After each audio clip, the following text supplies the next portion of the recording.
thank the good Lord every day for the gift of friendship. I do not know what I would do without my friends and my neighbors who help me. And just getting old is not just an age by number. It's different things that happen to you with aging that you don't think would ever happen.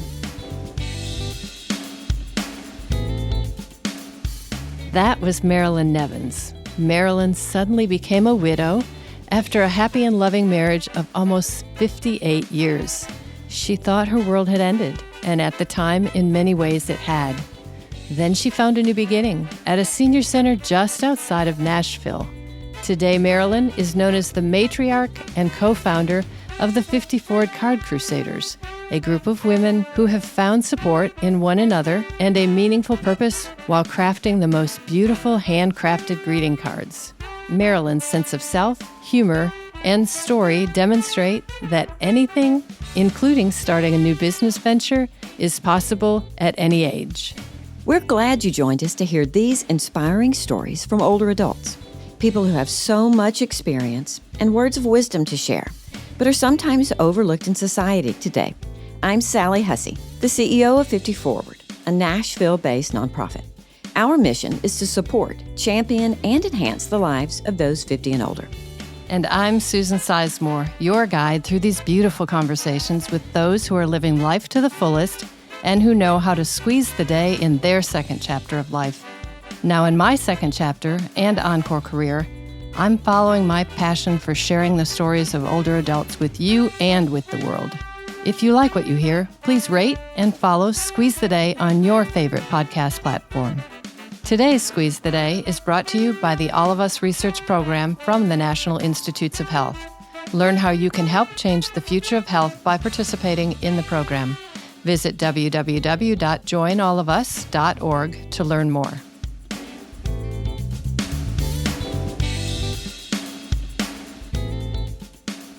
So Marilyn, let's get started. From the moment we met, I loved your story, your personality, and your sense of joy. Welcome to Squeeze the Day. Thank you. So will you tell us a little bit about your roots and what brought you from Wisconsin to Tennessee? Well, what brought me from Wisconsin to Tennessee was actually when my husband retired. He didn't want any more part of ice, snow shovels, and all of that. We start looking in the Carolinas and that's where we wanted to retire. And we have one son living here.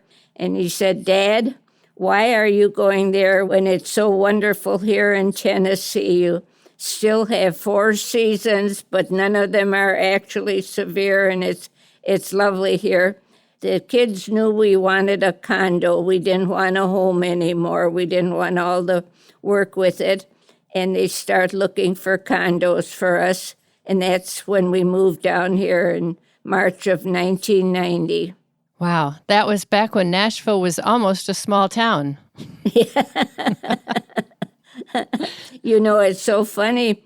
When we were looking at condos, one area that we looked at close to where we are living, they said, "Oh, this is going to be a real hubbub after a while." And I thought, oh, this is just a sales pitch. But no, that's when the Galleria all went up. And it really was a help to the elderly. Everything's so handy there for you. You and your husband were married for almost 58 years, and then you lost your spouse. Will you share some of the highlights of your life together? We had a beautiful life together. Every night I thank the good Lord for letting us have a loving and happy marriage. We saw things together. We did things together. We married during the war, which was a struggle for both of us, but we had a beautiful life together. Well, I can only imagine all the things that you've seen in a lifetime, too, considering marrying during the war. So you talked a little bit about children earlier. In addition to the son in Nashville, do you have other children? I have 4 children. Oh, I have 9 grandchildren. I have 16 great-grandchildren, and I have 2 great-great-granddaughters. Wow, congratulations. That's quite a legacy. So I'd like to know a little bit more about how you found your way to 50 Martin Center and when you joined. Well, after my husband died, when we first moved here, we joined the center in Franklin there, a Knoll Center, and we were active in that. And then I went with my one friend to a meeting that they had at one of the churches on Franklin Road about opening this new center, and it sounded so interesting.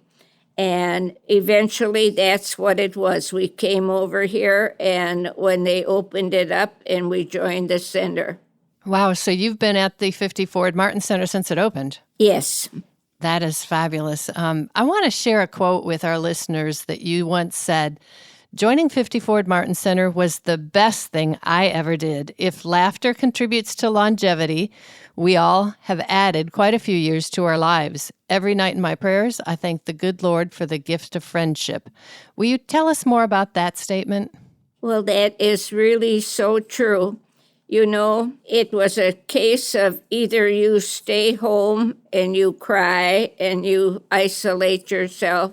The best thing was you had to get up, make yourself presentable, and get out in the public again. And that's what the Martin Center did for us here.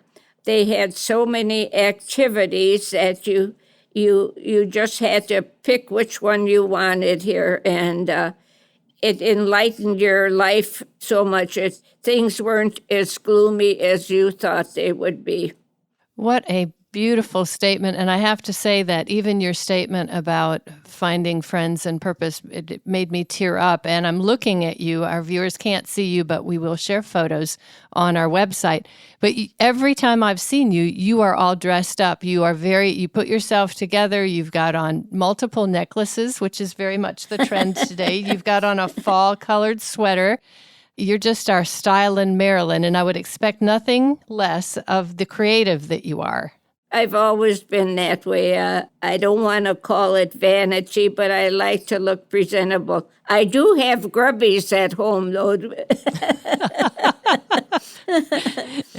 Yes, don't we all? Well, that creativeness makes me want to talk a little bit more about your joining the center. You first became an active member and started volunteering by working at the reception desk, and then you were part of the welcoming committee, and then you started other tasks. Why was it so important to you to be so involved at that level? You know, we saw what everything did here for us, and they had so many activities, and it started with, we needed a bus so badly here. All we had was a 11-seater plus a driver.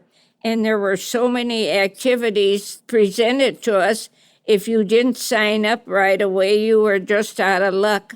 So I started something in our canasta group. I said to the gals, why don't we start pooling our money a little bit, or start a little fund going, and maybe we can get enough money to start a bus.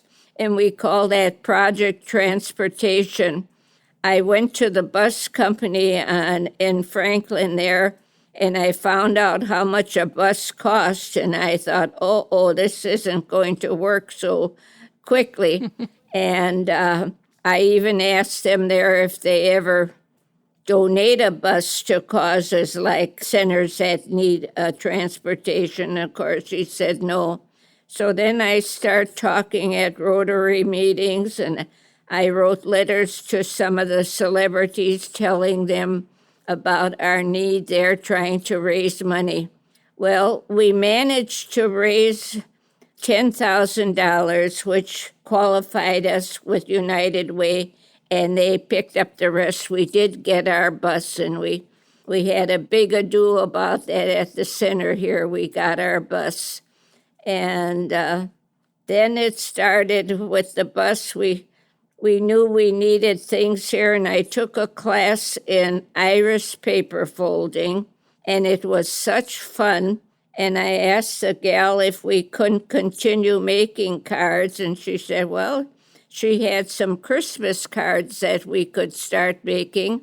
And I went to our director, and I asked her if we couldn't make these cards and sell them, and then whatever profits we made off of those cards would go to the center. And that's why we did many things here at our center, including finishing our driveway, putting in a sound system, a new refrigerator. We bought flowers and furniture and all things, and it gave us a goal to work for when we start making these cards. That's how we got into the iris paper folding. You gave us so much information there that really helps illuminate what you are now calling the Card Crusaders. So tell us a little bit about the Card Crusaders themselves. Oh, they're a bunch of talented ladies. We were finding talents that they didn't even know that they had. We look back on the first cards that we make, and I still have some of them, how simple they were. And now they've progressed to just beautiful cards, and we become kind of well-known with them already. They have improved so tremendously. We started out with, maybe 8 or 10 patterns, and we're up to over almost 100 patterns that we make now. And we work with companies that want to bring their logos into it, and we try to satisfy them with taking orders. So we have raised pretty much money here for the center to help that, much less the fun we have in that room. We become like sisters in there. We laugh at the conversations we have, and some of them are pretty funny, but it's a close-knit group now of women in there. So how many years have you and the girls been creating these beautiful cards? Oh, I think we started in about 2006 is when we really started that. And so look at how many years that is. I do not have the exact date of it. We started in a small little conference room at the center here, and we put all our materials on a table in front, but we always had to dismantle it because the center uses that room other than for our card making. So that became a chore. They did give us a room for ourselves now, which is wonderful. If you would see all the equipment and when I say equipment, the paper and the strips of paper that we do need a room for ourselves with it. And of course, we're limited to space in there too. So we have to limit how many girls can actually participate in it. But it's working good. We all know each other. There are no disputes in that room. Everybody talks together. Ideas come forth from one or another. We're kind of a close-knit group in there. Our cards are always on display here that people either can order them, they can come in and buy them, which they do too. We have some regular customers that do this all the time. Like I say, they've got talents that I think they didn't even know they have, but as they're working, ideas come flashing into your head, and we talk things over. We talk colors over, which is so important, how the cards look. Every card has to be perfect. We have one gal here, she got the title of being called the Glitz Bitch. She makes sure that every card that leaves here is perfect, that no tape shows or lines are straight or colors coordinate. And when they leave here, we feel that our cards are perfect for anybody else to see. We had one woman come in and she said she just came back from Europe. And she said, if I would buy this card in Europe, I would have to pay at least $20 for this card. She said she couldn't get over how beautiful these cards were. So the iris paper folding method is a very intricate paper art that gives you a bit of a dimension with the card. Do you want to Tell us a little bit about that. It's an art form that actually, I think, started in the Netherlands. And you can actually, I pulled it up on my computer once. They showed how to do it, and there are variations of it. And it was very interesting to see. And that's how we were taught by Judy Chilton was the teacher who taught this to us. And she is no longer here with us. She's out of state.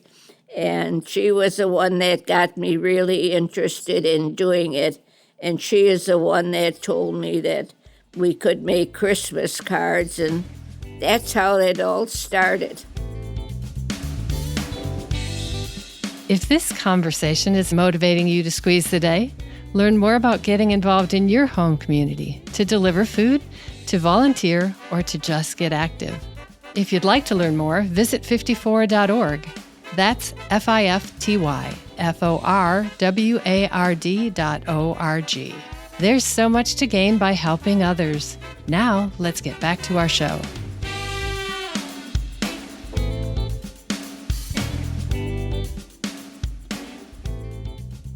You talked a little bit about your corporate clients, but why don't you share a bit about some of the places where these cards have been sold outside of your center and online?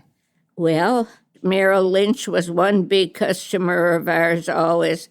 We had these deals going until COVID came, and that they stopped ordering cards now.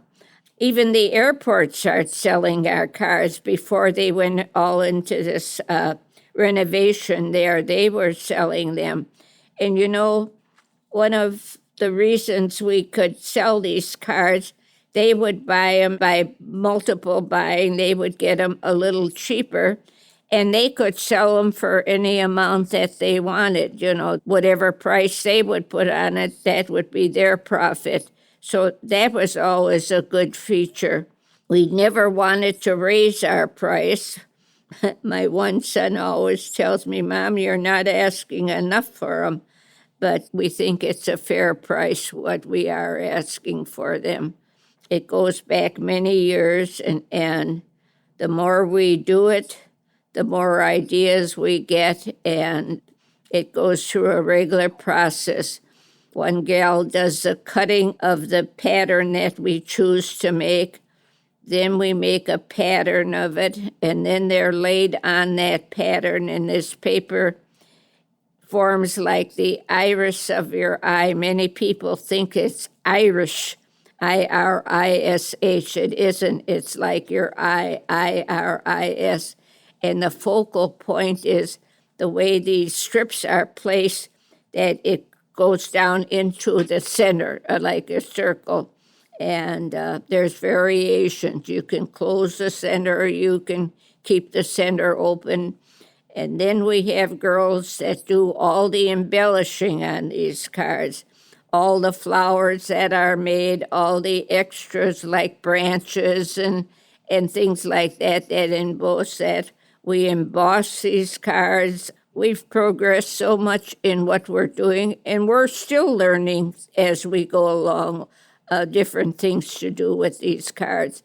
An idea will come into one girl's head, and we talk it over and we try it, and they are working for us. So far, so good, Susan. I love it. And at 99, you're demonstrating to all of us that we can all be social entrepreneurs and we can all still be learning new things. Really. You have to keep your mind active as you get older. I have found that. I work on my iPad. I don't do any business on it.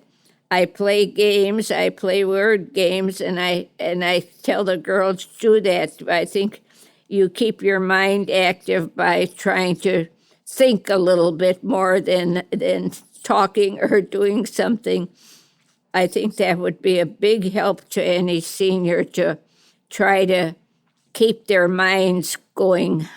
I want to go back for 1 minute. In addition to those corporate clients, I know that you've done special orders for zoos, and you've also sold things at the Frist Art Museum. Yes, they have done that. We've tried contacting them more and more again. I don't know what more I can do again but to write a letter. It isn't actually the person in the gift shop at the zoo. It has to go through corporate first. I wish I could get downtown, Susan. I think there would be such a opening for us there. You know how tourists come in, they're ready to take mementos back of their trip. And we make cards that would be either cards that would remind them of Nashville. We have Music City, Nashville. We have all different cards that could be there, much less pretty cards, too.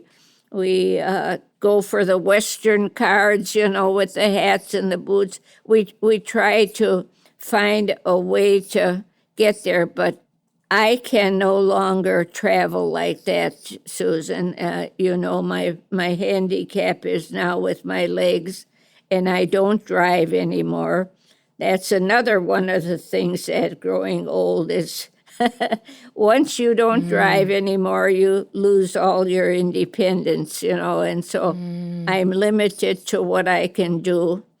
I thank the good Lord every day for the gift of friendship. I do not know what I would do without my friends and my neighbors who help me, and I wish every senior had somebody like that, because it makes a difference in your life as you get older.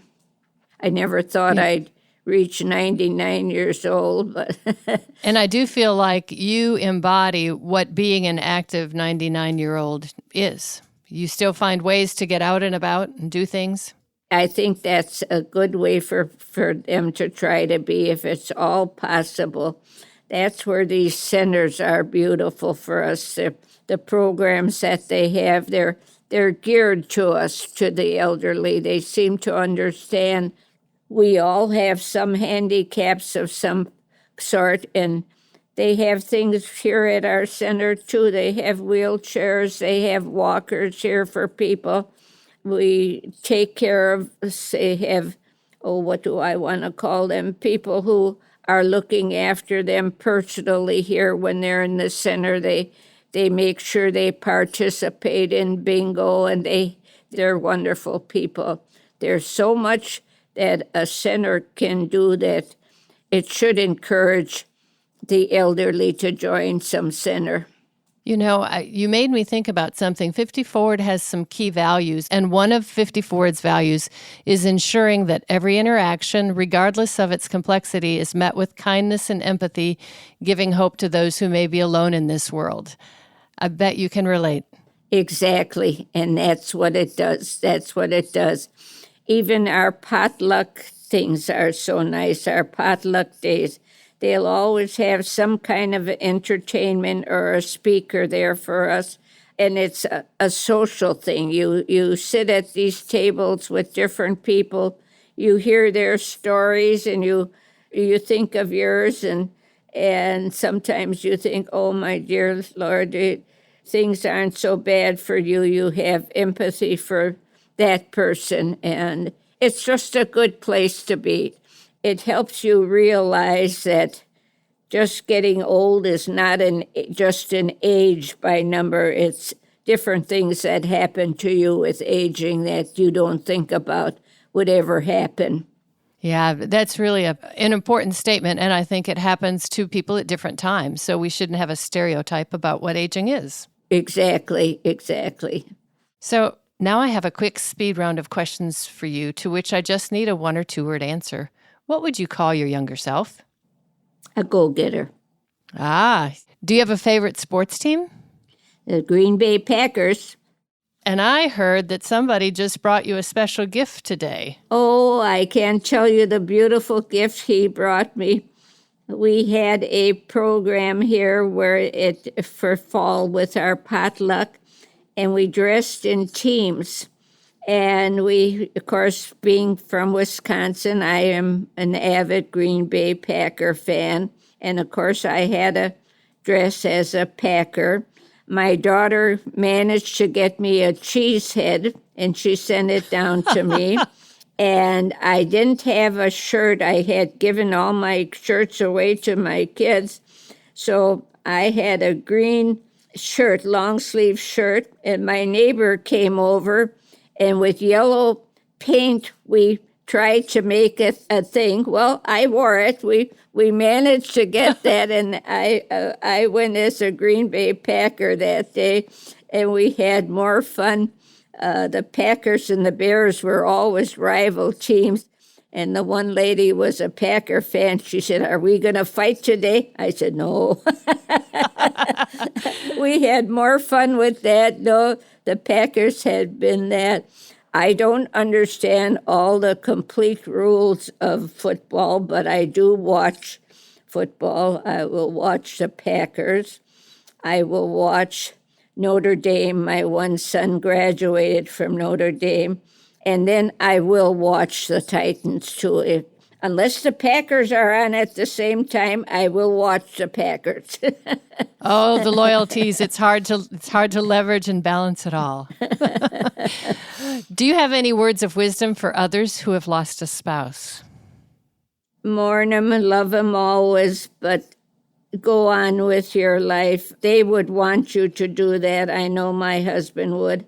And maybe someday we will see them again, too. So It's important that we all hear that and live true to that. So I've got 2 closing questions that we ask all of our guests. What is one piece of advice your parents or an older adult might have shared with you that at the time you thought was silly, but now that phrase rings true in your everyday life? my parents were hardworking, and I was a child in the Depression. I can't think of just 2 words to say, but they were always just encouraging not to let anything hold me back. Mm-hmm. So I have one more question for you. What is it that you do to squeeze the day? I do as much as I possibly can in my condition, and I like to go to bed at night to think that I did some good somehow or some way. You seem like you do pack a lot of things into the day, and you always are kind. I try to do as much as I can. I live alone yet, and it's not easy. It takes time. Everything takes me longer to do, but I do have the satisfaction that when I go to bed at night that I have done something. I want to thank you, Marilyn, for joining us today. Well, thank you, Susan. I hope it did some good. Your story is so inspiring, and I hope this inspires you all to go squeeze the day.